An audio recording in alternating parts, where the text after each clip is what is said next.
তাহলে উজুর ফরজ কয়টি? 6টি। ফুরুদুল উদুই সিত্তা।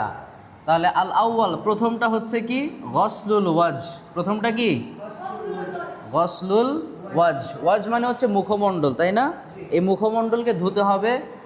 ওয়া মিনহু আল ফাম ওয়াল আনফ, এবং মুখমণ্ডলের মাঝেই এই মুখ এবং নাকটাও কি অন্তর্ভুক্ত। তাহলে মুখ ধোয়া মানে মুখমণ্ডল ধুতে হবে, আমাদের মুখ ধুতে হবে মানে কুলি করতে হবে, এবং পাশাপাশি নাক ধুতে হবে, তাই তো? এটা হলো 1 নম্বর। 2 নম্বর ফরজ কি? গসলু কি বলো তোমরা সবাই? গসলুল ইয়াদাইন। গসলুল ইয়াদাইন মানে কি? 2 হাত ধুতে হবে। কি পর্যন্ত?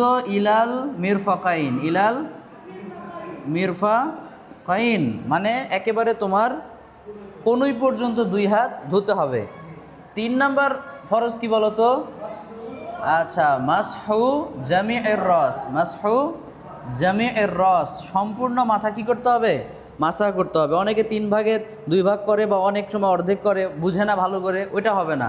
একেবারে পুরো মাথাটাই তোমাকে মাসাহ করতে হবে, তাই না? এবং পাশাপাশি কি 2 কানেও মাসাহ করতে হবে। মাআল উযুনাইন। মাআল উযুনাইন মানে কি? 2 কান সহকারে। মাআল উযুনাইন 2 কান সহকারে। 4 নম্বরটা হচ্ছে গসলুল রিজলাইন। গসলুর রিজলাইন মানে কি? 2 পা ধুতে হবে। গসলুর রিজলাইন 2 পা ধুতে হবে। ইলাল কাবাইন কি পর্যন্ত? পুরো পা ধুয়ে ফেলবে? তাহলে কি পর্যন্ত ধুবে? আচ্ছা, টাকনু পর্যন্ত আমাদেরকে ধুতে হবে। ইলাল কাবাইন। তাহলে 4টা বুঝতে পেরেছো?